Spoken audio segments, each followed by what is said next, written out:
തീർത്ഥാടനം, പാലയൂർ മഹാതീർത്ഥാടനം. ക്രിസ്തുവിൽ നമ്മെ ഒന്നാക്കി തീർത്ത ധീരനാം മാർത്തോമാ ശ്ലീഹായുടെ വിശ്വാസത്തിൽ സ്വർഗീയ പാദസ്പർശനമേറ്റ മണ്ണിലേക്ക് തങ്ങളുടെ ജീവിതത്തിൽ ഉണ്ടാകുന്ന ഓരോ കുരിശുകളും ധീരമായി ഏറ്റെടുക്കാനും അചഞ്ചലമായ ക്രിസ്തുവിന്റെ സ്നേഹത്തെ ജീവിതത്തിൽ പകർത്തിയെഴുതാനും വിശ്വാസത്തിൽ അടിയുറച്ചു നിൽക്കാനും മാർത്തോമാ ശ്ലീഹായെ നിന്റെ മധ്യസ്ഥം തേടി ഇതാ നിന്റെ മക്കൾ വരുന്നു. 28ാമത് പാലയൂർ മഹാതീർത്ഥാടനം 2025 ഏപ്രിൽ 6 ഞായറാഴ്ച.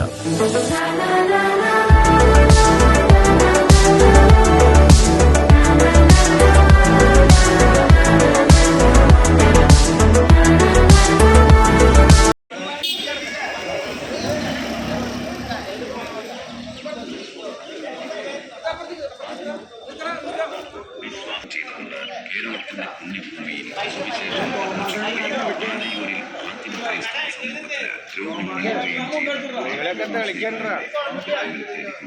പ്രസിദ്ധിയോടും നോമ്പുകാല അനുഷ്ഠാനങ്ങളോടും കൂടി പാലയൂരിലേക്ക് വീണ്ടും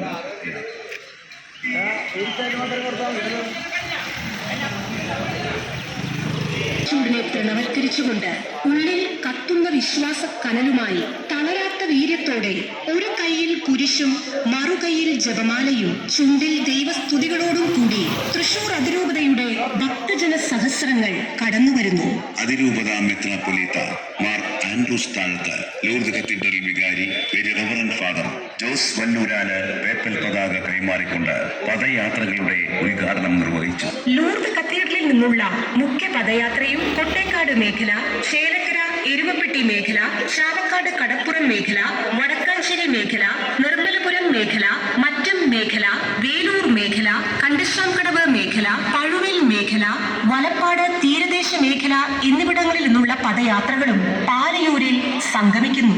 പദയാത്ര കടന്നുപോകുന്ന ഇടങ്ങളിൽ അതതു സ്ഥലങ്ങളിലെ വികാരിമാർ പദയാത്രകൾക്ക് നേതൃത്വം നൽകുന്നു. മാർ റാഫേൽ തട്ടി, Mar Andrews Thazhath, Mar Jacob Thoomkuzhy, Mar Tony Neelankavil, Mar Bosco Puthur, വികാരി ഗംഗാളമാർ എന്നിവർ പങ്കെടുക്കുന്നു.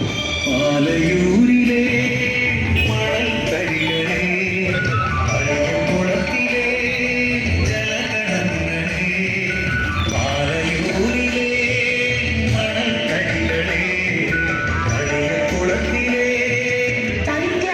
പദചരണങ്ങൾ വഴി പുണ്യപിതാവായ മാർത്തോമായോടൊപ്പം എന്റെ പിതാവേ, എന്റെ ദൈവമേ എന്ന് ഹൃദയത്തിൽ ഏറ്റുപറയാൻ ഈ വിശ്വാസ തീർത്ഥാടനത്തിൽ പങ്കുചേരാൻ 10,000 പാലയൂരിലേക്കുള്ള പദയാത്രയിൽ അണിചേരുമ്പോൾ ഫ്രാൻസിസ് മാർപ്പാപ്പ ആഹ്വാനം ചെയ്ത ദൈവകരുണാനുഭവം നമുക്കും സ്വന്തമാക്കാം. നമ്മുടെ പിതാവായ മാർത്തോമാ ശ്ലീഹായുടെ ധീര രക്തസാക്ഷിത്വത്തിന്റെ സ്മരണകൾ കിടക്കുന്ന